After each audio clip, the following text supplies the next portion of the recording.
ราะวันนี้ท่านจะได้ที่ฐานจิตจุดเทียนอ่านธรรมนะครับ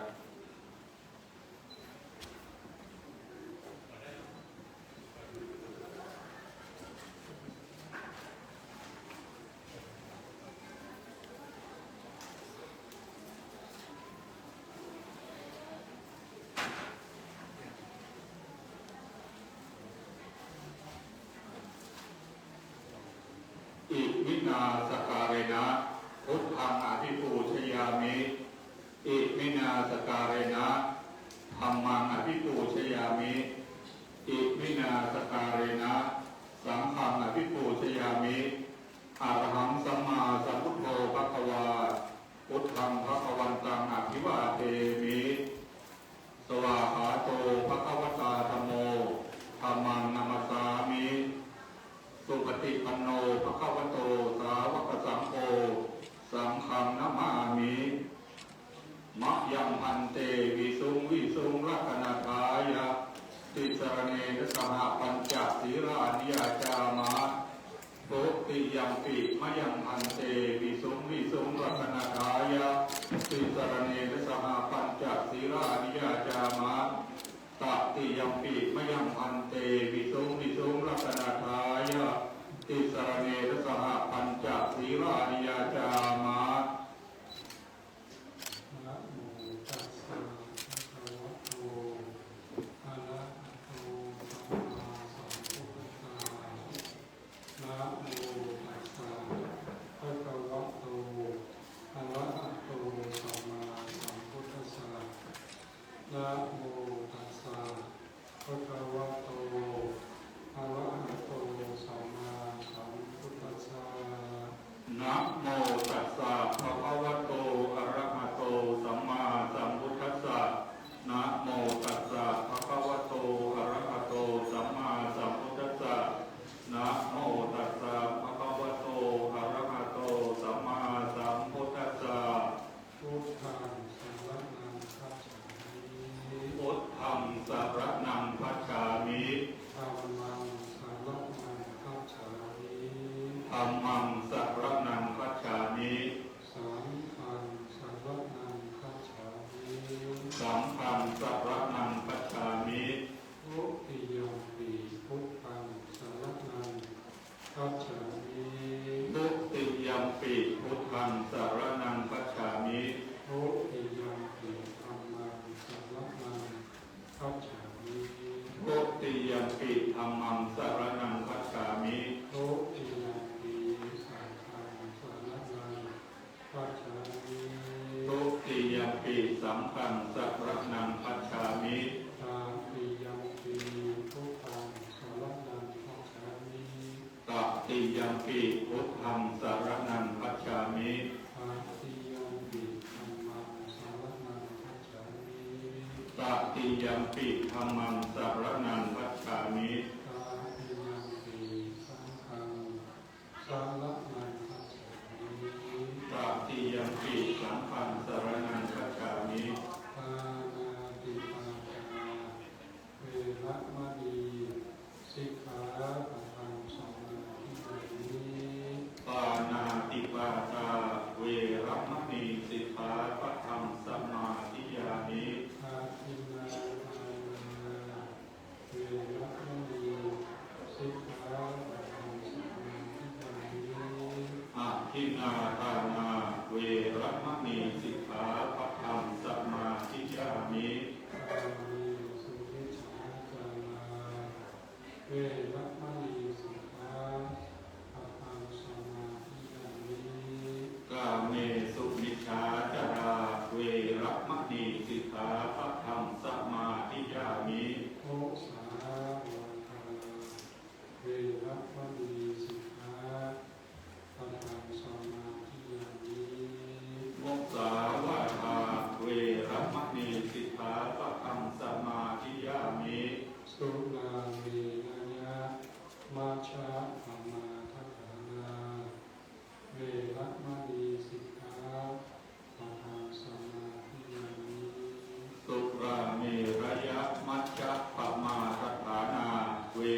วิโสทัพติ สาธุปมาจัตโลกาธิปติสหัมปติกทัญจลีอธิวรังมายาจัตตาสันติทาจัตตาบาจักขาจาติกาเอเสตุธรรมังอนุกัมปิมังปัจจัง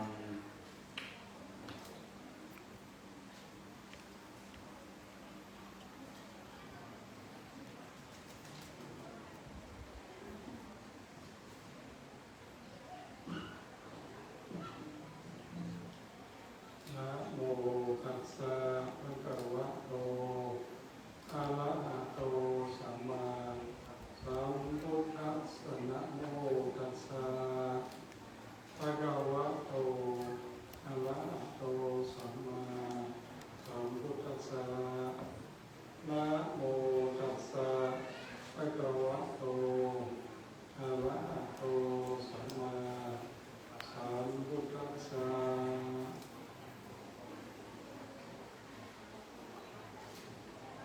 ปูชาจะปูชนียานังเอตัมมังตัมโมตังณโอกาสแบบนี้อาตมาภาพได้แสดงพระธรรมเทศนาบุรณาสัจธรรมคำสอนขององค์พระบรมศาสดาสัมมาสัมพุทธเจ้าเรื่องในวันนี้เป็นวันสำคัญในทางพระพุทธศาสนาคือวันวิสาขบูชาวันสำคัญสากลของโลกได้เรียนมาจบครบก็อีกวาระหนึ่งในครั้งนี้การท่านสาธุชนทั้งหลายซึ่งมีท่านผู้ว่าการจังหวัดเชียงใหม่นายรัชเทพคงนาราธิสอนเป็นต้นเป็นประธานพร้อมด้วยคณะกรรมการ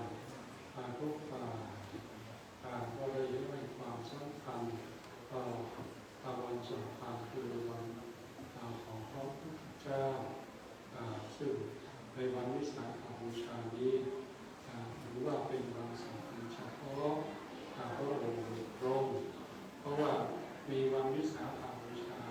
เราจึงมีพระบรมศาสดาสัมมาสัมพุทธเจ้าเราจึงมีพระพุทธศาสนาเพราะฉะนั้นจึงถือว่าเป็นวันสำคัญหยุดเดียวกันเช่นวันคล้ายวันเกิดของ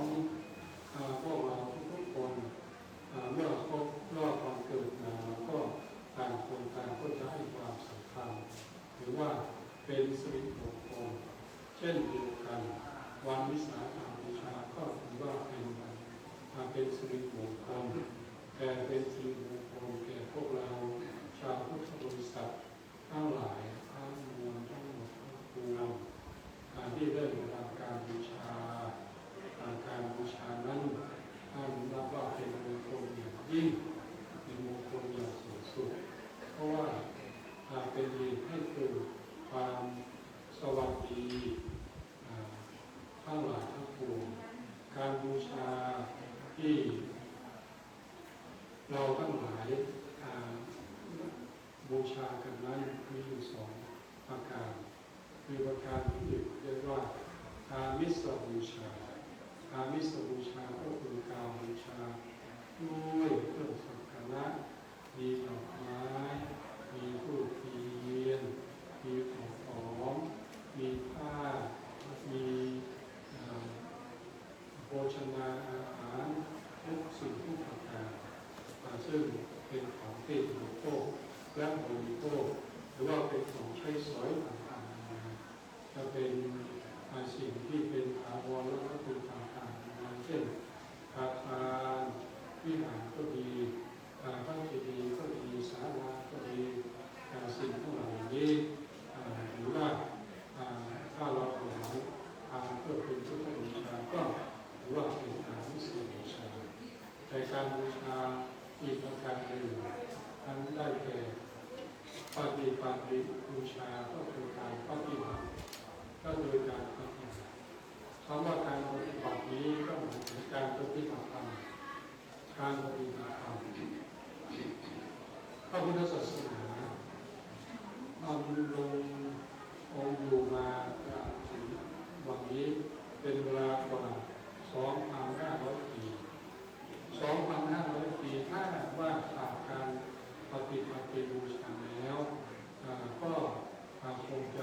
ไม่มีความสำคัญอย่างไรแต่ว่าเพราะการปฏิบัติบูชาส่งผลให้มนุษย์ทุกคนที่ทำการบูชาแล้วได้รับผลคือการที่ทำตนคือนำทุกข์ออกไปจากตัว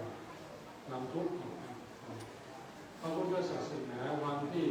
พระสัมมาสัมพุทธเจ้าวันที่ยังเป็นเจ้าชายสิทธัตถะหรือตอนที่ยังเป็นโสดอยู่นั้น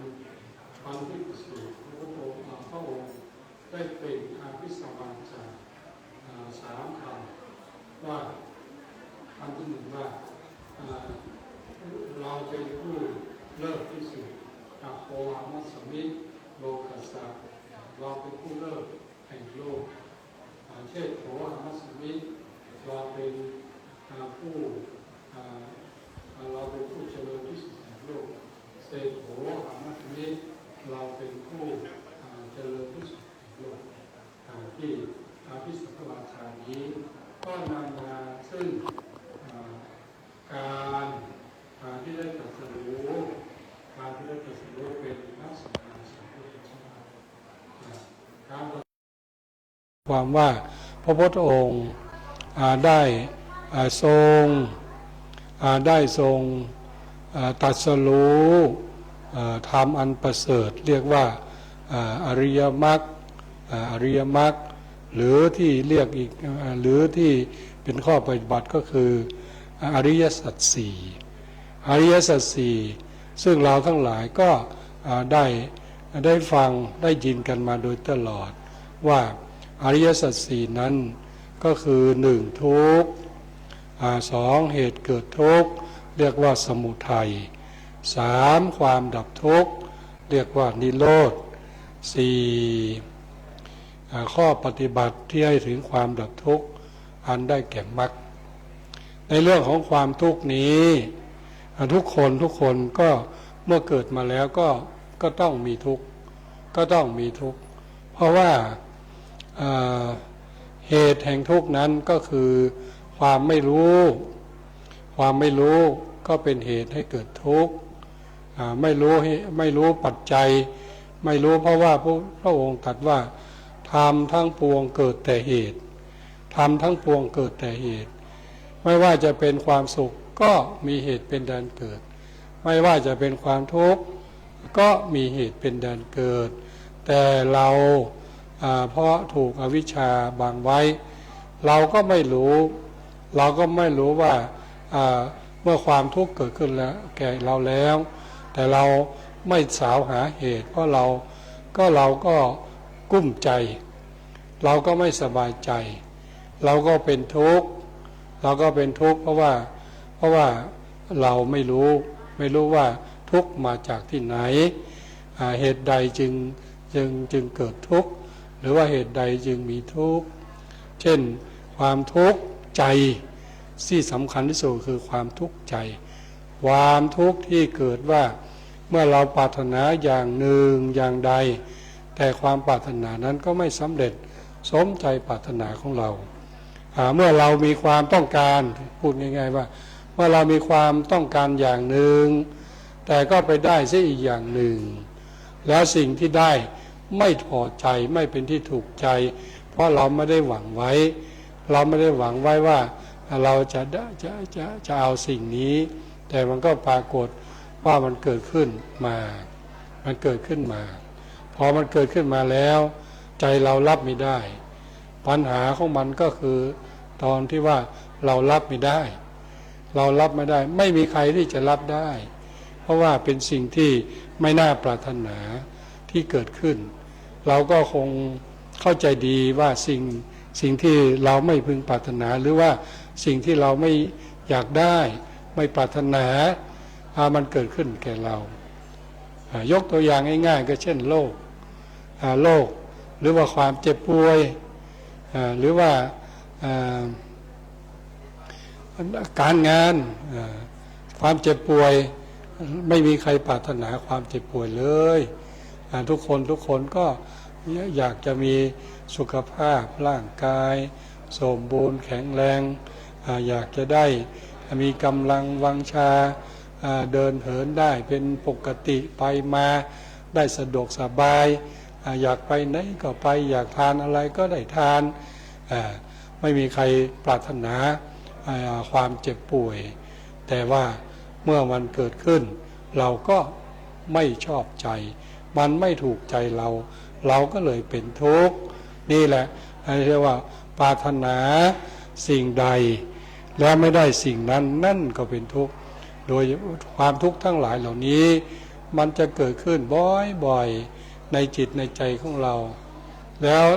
เราจะทำยังไงแล้วเราจะทำไงแล้วในพระพุทธศาสนา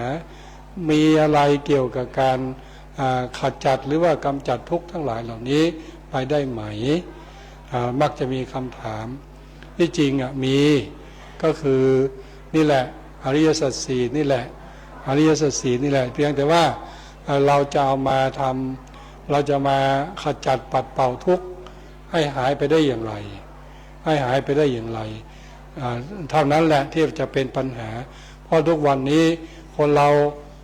รู้ทำแต่ว่ารู้แบบภายนอกรู้แบบภายนอกรู้แบบไม่ลึกซึ้งเมื่อไม่ลึกซึ้งเราก็เอามาใช้ไม่ได้เหมือนกับยาเหมือนกับสมุนไพรพืชต่างๆนานาที่เกิดขึ้นตามป่าตามสวนหมอสมุนไพรเขาเท่านั้นแหละที่เขาจะรู้ว่าสมุนไพร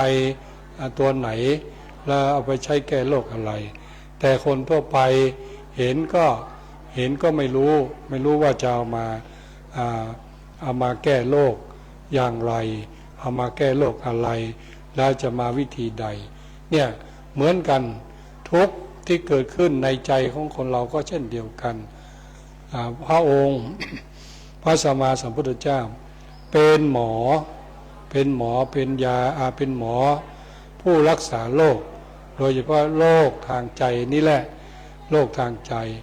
สรุปง่ายๆว่าธรรมะคำสอนของพระสัมมาสัมพุทธเจ้าทุกข้อมีไว้เพื่อกำจัดทุกข์ท่านสาธุชนทั้งหลายธรรมะของพระพุทธองค์มีไว้เพื่อกำจัดทุกข์เพราะนั้นเราจำเป็นที่จะต้องค้นคว้าจำเป็นที่จะต้องหาความรู้จำเป็นที่จะต้องใส่ใจแล้วเราจะนำธรรมะนั้นมารักษาใจเราแต่ท่านสาธุชนทั้งหลายรู้ไหมว่าแม้มันจะมีธรรมอยู่ก็จริงแต่กิเลสน่ะมันก็ไม่ยอมให้เราจัดมันได้ง่ายๆนะเหมือนกับสนิมที่กินเหล็กที่หนาปึกนะที่หนาปึกนะเราขูดเราขัดก็ไม่ใช่ว่าจะออกไปหมดสิ้นง่ายๆมันก็ยังคงแพร่เชื้ออยู่นั่นแหละกิเลสที่อยู่ในใจเราก็ดุจเดียวกัน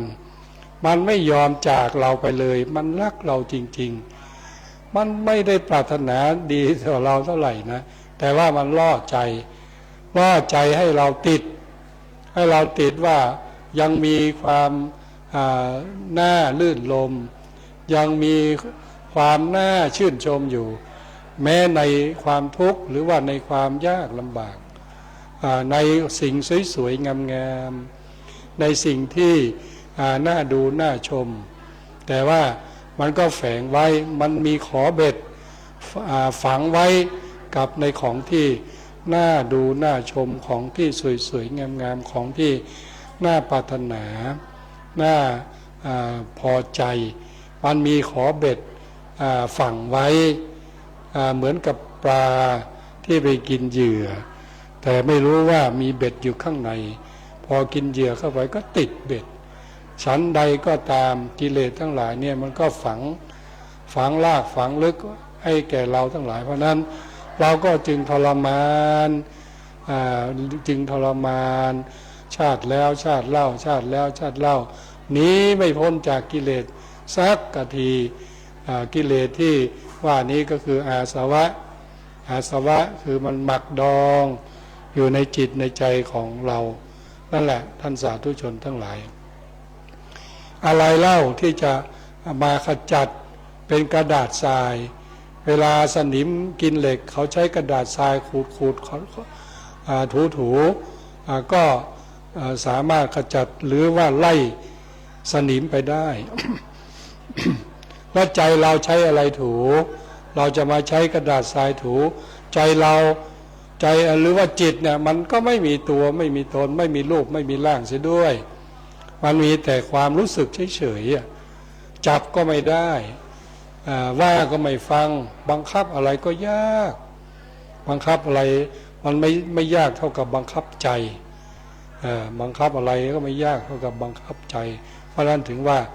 ท่านว่ากายเนี่ยเลี้ยงได้แต่ใจน่ะเลี้ยงยากไม่ว่าจะเป็นใครก็ตามเป็นพระก็ตามเป็นโยมก็ตามเป็นบุตรเป็น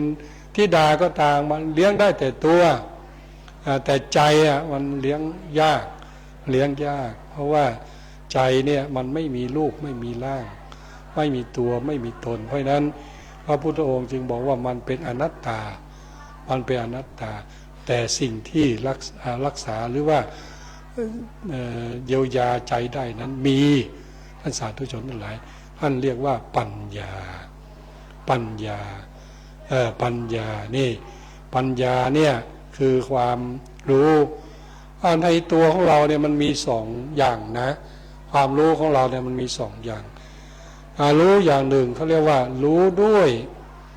รู้อันหนึ่งเรียกว่าวิญญาณรู้เนี่ยมันเป็นส่วนของขันธ์ห้าอันนี้ตามกิเลสรู้ตามกิเลสรู้ตามความอยากรู้ไปตามความปรารถนาแต่ตัวรู้อีกตัวหนึ่งนั้นนะเขาเรียกว่าตัวรู้จริงอันนั้นเป็นวิชาจริงๆท่านเรียกว่าธาตุรู้นี้ก็อยู่กับเราเพราะนั้นความรู้มีสองอย่างปัญญาที่จะเอาขัดกิเลสได้นั้นคือปัญญาที่เกิดจากเรียกว่าธาตุรู้ท่านสาธุชนทั้งหลายแล้วเราจะรู้ได้ยังไงว่าธาตุรู้ตัวอันไหนมันเป็นธาตุรู้และอันไหนมันเป็นวิญญาณหรือว่าวิญญาณรู้อันนี้ธรรมดาก็ยากนะที่เราจะไปแยกแยะแต่ว่าผู้ที่จะแยกแยะได้นั้นต้องปฏิบัติอย่างที่เรากล่าวมาว่าปฏิบัติบูชาจึงจะรู้ท่านสาธุชนทั้งหลายเพราะนั้นเราจะปฏิบัติเราจึงจะรู้ปฏิบัติไปในแนวทางของมรรคมีองค์8มรรคมีองค์8นั้นก็โดยย่อก็คือศีลสมาธิปัญญาศีลสมาธิปัญญาโดยพิสดารก็คือมรรคมีองค์8โดยย่อก็คือศีลสมาธิปัญญาเพราะนั้นศีลที่เราสมาทานไปนี่แหละสมาธิที่เรามีจิตใจไม่เที่ยวซอกแซกไปโน่นมานี่อยู่นิ่งๆเนี่ยอยู่นิ่งๆนะโดยมีปัญญาเป็นเครื่องกันเป็นเหมือนกับขอบเป็นเหมือนกับเขื่อนเหมือนน้ำกันไม่ให้น้ำมันกระชอกไปทางโน้นทางนี้น้ำที่มันจะอยู่ในแก้วมันจะแม้จะแก้วเล็กแก้วใหญ่ตามสภาพของน้ำมันก็สามารถกันน้ำให้มันอยู่ได้ชั้นใดก็ตามปัญญาก็เช่นเดียวกันปัญญาที่ใหม่ๆก็กันกิเลสตัวน้อยๆได้ถ้าเป็นกิเลสตัวใหญ่ๆหรือว่าตัวหนาตัวลึกๆก็ต้องใช้ปัญญาพิเศษปัญญาอย่างเช่นเป็นมหาปัญญาเช่นนี้จึงจะเอาเข้าอยู่คือไม่มีสิ่งใดที่จะไป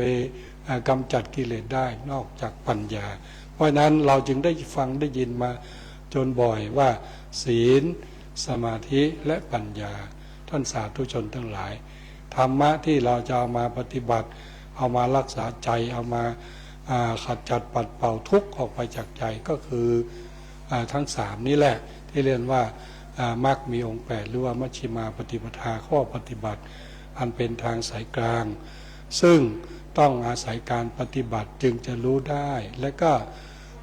เมื่อรู้ได้แล้วเมื่อเข้าใจได้ก็เมื่อมีวิชาปัญญาเกิดแล้วเราก็สามารถที่จะนำทุกข์ออกไปจากใจของเราได้นั้นก็ขออนุโมทนากับท่านทั้งหลายที่ในวันนี้ท่านทั้งหลายได้เสียสละเวลามีค่ามาร่วมกันฟังสดับตับฟังพระธรรมเทศนาเพื่อเป็นพุทธบูชาในวันสำคัญทางพระพุทธศาสนาคือวันวิสาขบูชาในวันนี้เราก็ จะได้ตั้งใจปฏิบัติเป็นทั้งอามิสบูชาและปฏิบูชาก็เพื่อให้เกิดความเจริญความผาสุกในชีวิตในหน้าที่การงานขออำนาจแห่งคุณพระศรีรัตนตรัยกุศลบุญญาลาภที่ท่านทั้งหลายได้กระทำบำเพ็ญมาจงเป็นพลวะปัจจัยปกป้องคุ้มครองท่านทั้งหลายให้ปราศจากทุกข์โศกโรคภัยอันตรายขอให้ท่านทั้งหลายมีความสุขสมปรารถนาและนำทุกข์ออกไปจากใจให้สมแก่แต่ฐานะฐานานรูปดังได้แสดงมาก็พอสมควรแก่เวลายุติลงคงไว้แต่เพียงนี้เอวังก็มีด้วยประกาศนี้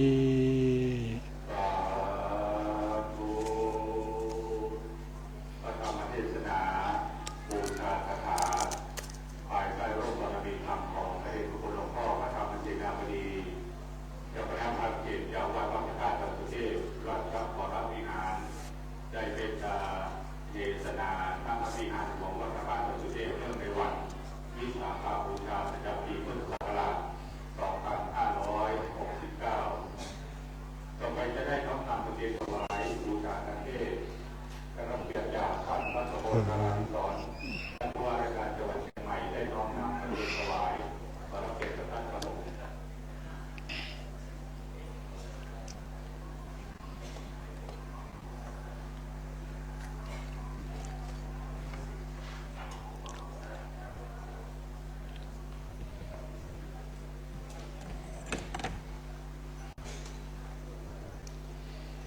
ยะถาวาลีวะหาปุราปาริปุเรนติสาคาลังเอวะเมวะอิโตทินังเปตานังอุปกปปติอิชิตังปฏิตังตุมหังคิปะเมวะสมิจโตสัพเพปุเรนตุสังกปาจันโทปนลโสยะถามณิโชติลโสยะถาสัพพิติโยวิวัชชันตุสัพพะโลกโควินัสสตุมาเตภวัตวันตรายโยสุขีทีขายุโกภวะอาภิวาทนาสีลิสานิจังพุทธาปจายโดจัตตาโลธรรมาวัฏันติอายุวันโนสุขังพระลัง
พิธีอันเป็นมงคลนี้นะครับตลอดจนถึงสำนักงานวัฒนธรรมจังหวัดเชียงใหม่นะครับจะพาประชาชนนักท่องเที่ยวนะครับจะได้ร่วมในการประทับศีลเวียนเทียนท่านที่มีดอกไม้ทูปเทียนแล้วขอน้อมเชิญเจริญพรณบัดนี้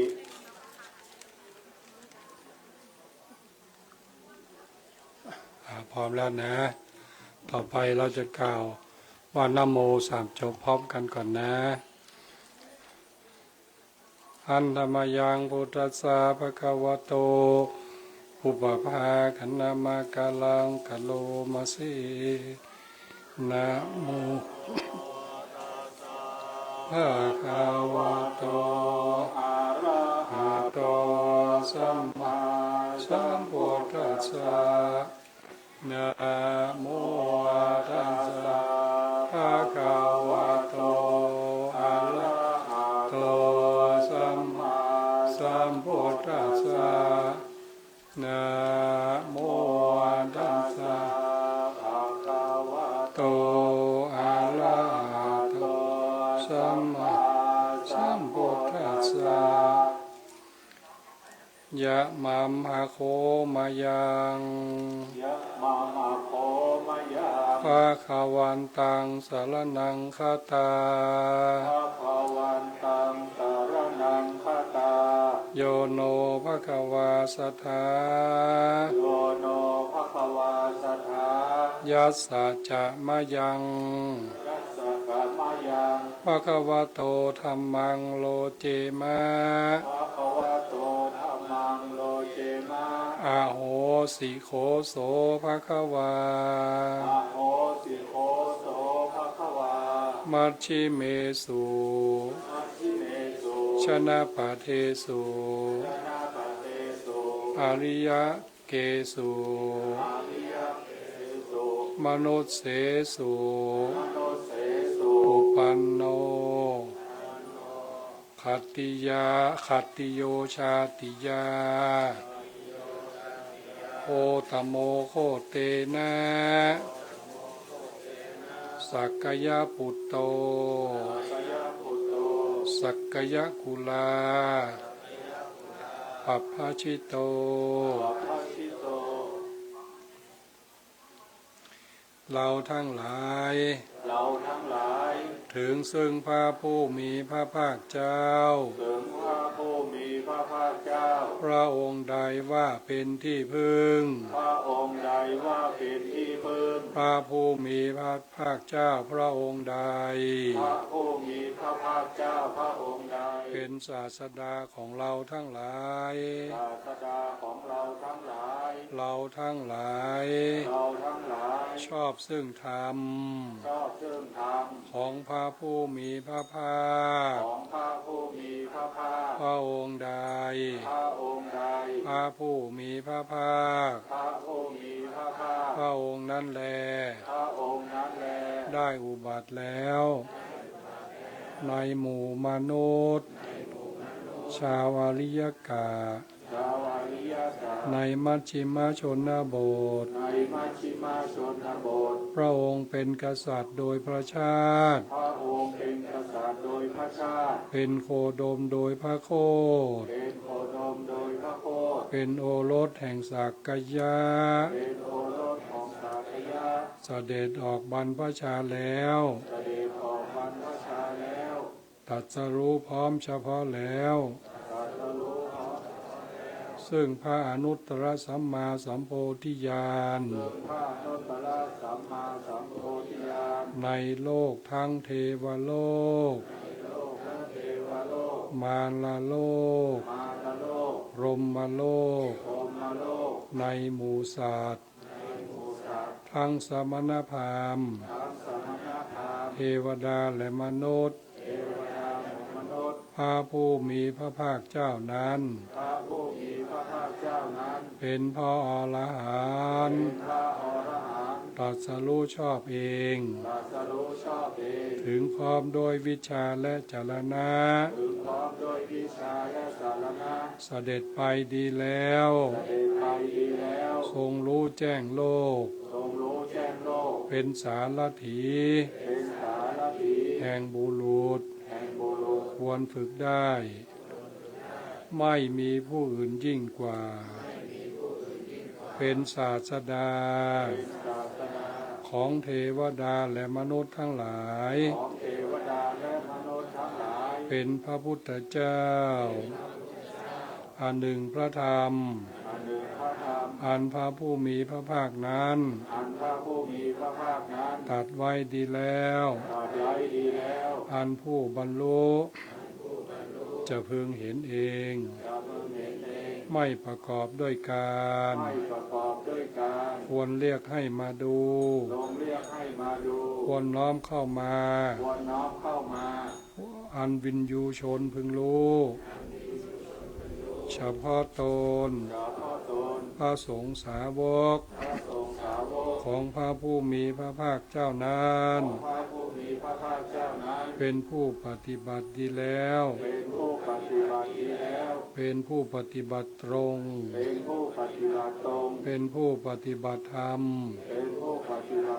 เป็นผู้ปฏิบัติสมควรคู่แห่งบุรุษสี่คู่บุคคล8นี่คือพระสงฆ์สาวกของพระผู้มีพระภาคเจ้าเป็นผู้ควรของคำนับควรของต้อนรับควรของทำบุญ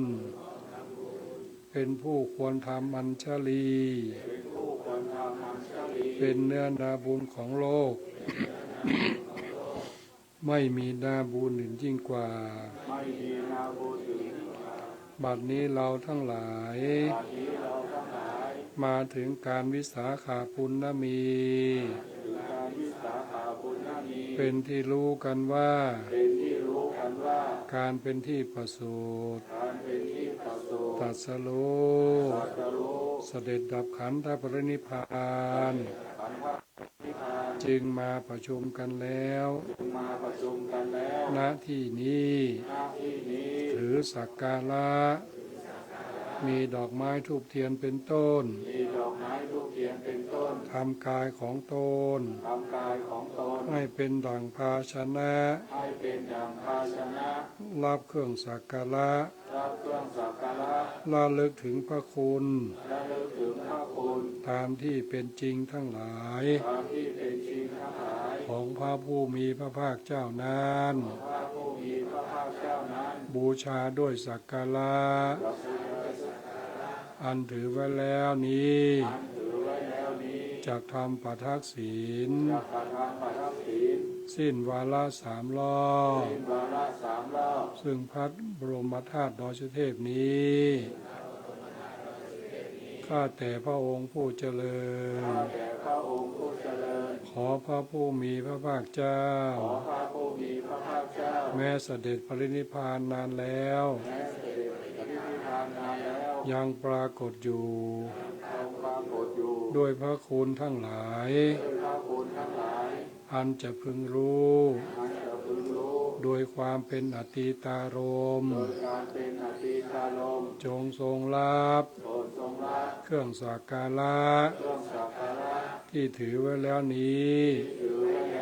เพื่อประโยชน์เพื่อความสุขความเจริญแก่ข้าพเจ้าทั้งหลายตลอดกาลนานเทอญสุวรรณเจติยังเกสาวาลามัทธาลุงคังวาลัญญาธาตุสุเทวนามากังนาลาเทเวหิสัพพปูชิตังอาหังวันทามิสัพพทา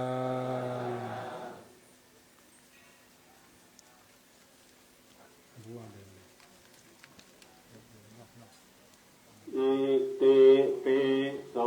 ภะคะวะ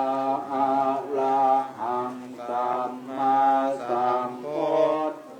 วิชาจารณะสัมปันโนสุขโต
ลิการ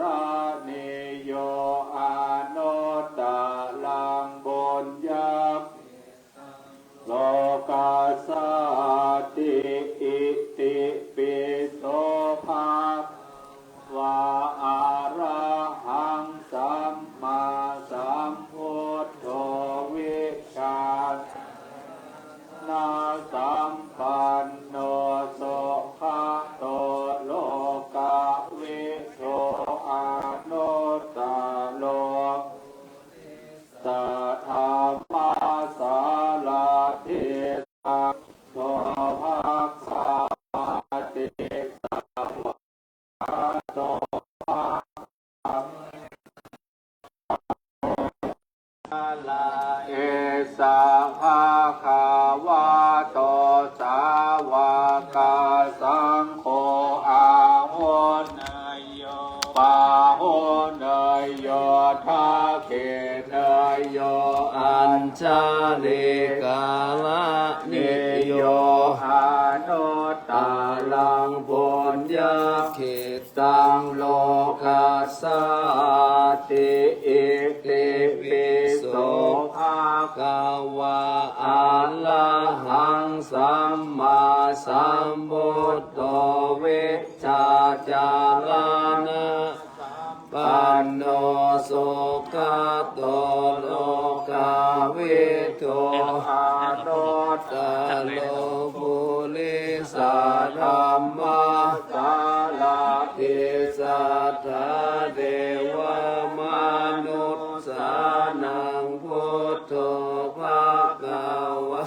ติสาวกขาโตภควตาธัมโมสันติติโกอากาลิโกเอหิปัสสิโกโอปันนายิโกปัจจัตตังเวทิตาโพมินโยหิติสุปฏิปันโนภะคะวะโตสาวกสังโฆปฏิปันโนภะคะวะโตสาวกสังโฆยายาปฏิปันโนภะคะวะโตสาวกสังโฆสามิจิปฏิปันโนภะคะวะโตสาวกสังโฆญาติตังจัตตาริปุริสายุคานิอัตถปุริสาภคาลาเอสาภะคะวะโตสาวกสังโฆอาโหนยโยปาโหนยโยทักขินยโยอัญช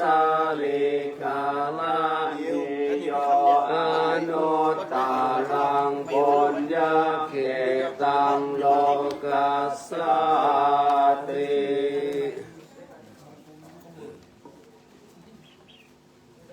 กับท่านใดที่ยังประทับศีลเวียนเทียนไม่ครบ3 รอบนะครับให้เดินให้ครบ3 รอบนะครับ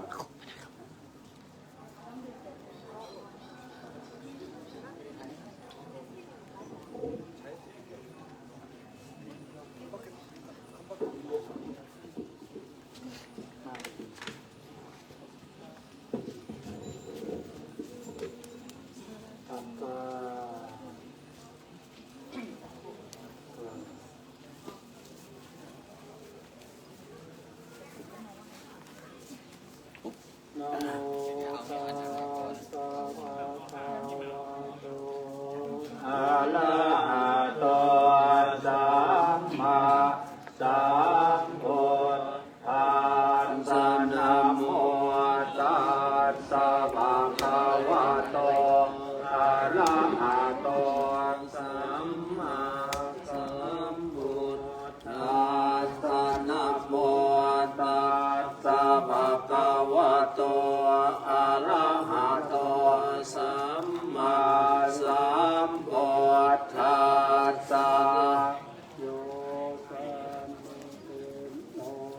วัลโพธิมูเลมาลังสะเสนังสุจิตังวิจัยสัมโพธิมากันติอนันตยาโนโลกุตตโมตังปานามามิโพธังเอตโพสาอาติสาจเยจะโพธานาคตาปัจจุปันนาจเยโพธาอาหังวันทามิสัพพะทาภะคะวาอะระหังสัมมาสัมพุทโธวิชชาจารณะสัมปันโนสุขโตโลกวิทูอนุตตโรปุริสธรรมสารติสัทธาเทวมนุษย์สานังพุทโธภะคะวาติพุทธังชีวิตังยาวานิพพานังสารนังคัจฉามินัตถิเมสารนังอัญญังพุทโธเมสารนังวรังเยเตนะสัจวัจเจนะโหตุเมสยมังคลังโอตตมังเทนะวันเทหังมาตะวังสุงวรุตตมังพุทเทโยคาลิโตโตโสพุทโธธรรมตุตังมะมังกลา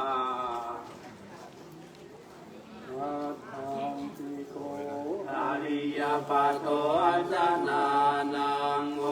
คาปเวสายอุชุตตมะโกธัมโมอายังสันติกโรปนิโตนิยานิโตตังปนะมามิธัมมังเยจะธัมมาอาทิตาจะเยจะธัมมาอนาคตาปัญโจปันนาจะเยธัมมาอาหังวันทามิสัพพะทา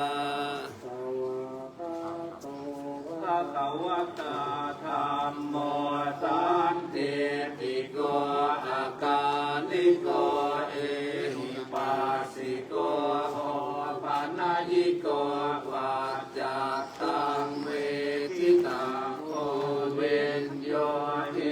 ติธัมมังชีวิตังยาวานิพพานังสารนังคัจฉามินาติเมสารนังอัญญังธัมโมเมสารนังวรังเอเตนะสัจวัจเจนะโหตุเมชยมังคลังโหตมังเกนะวันเทหังธัมมันจะตุวิตุมมะลังเมโยคาลิโตโทโสธัมโมธรรมตุตังมะมังกลาธัมโมวิสุโภวะลาทาคินายโยสันเตติโยตัมมะมะราปะนิโนปุเตหิเนเกหิสมิทิปัสโตอานาสาวตังปะนะมามิตังธังเยจะสังฆาอติตาจะเยจะสังฆาอนาคตาปัจจุปันนาจะเยสังฆาอังวันทามิสัพพะทาสุปฏิปันโนภะคะวะโตสาวกสังโฆสุปฏิปันโนภะคะวะโตสาวกสังโฆยะปฏิปันโนภะคะวะโตสาวกสังโฆ ฏิปันโนภะคะวะโตสาวกสังโฆยะติสังจัตตาริปุริสายุคานิอาชาปุริสาโภคลาเอสัมภะคะวะโตสาวกสังโฆอาหุเนยโยภาหุเนยโยทักขิเนยโยอัญชาลิกาลนิโยอนุตตรังปุญญเขตังโลกัสสะติตังตังชีวิตังยาวเนปพานังสารนังคัจฉามินันติเมสารนังอัญญังสังโฆเมสารนังวรังเอเตนะสัจจวัตเตนะโหตุเมจยมังคลังโอตตมังเทนะวันเทหังสังคัญจตุวิโกตัมมังสังเกโยคาลิโตโตโตสังโฆสัมมัตุตังมะมังเยเจวะมาจันตนามัสสมายังนามัสสมาโนรัตนาตายังยังปุญญาภิสันทังวิปุลังอาลาทังตัสสะนุภาเวนะหะตันตารายโยกลาวันอามิพุทธังสาพังเมโตสังฆามาชาเมพันเตวันทามิธัมมังสาพังเมโตสังฆามาชาเม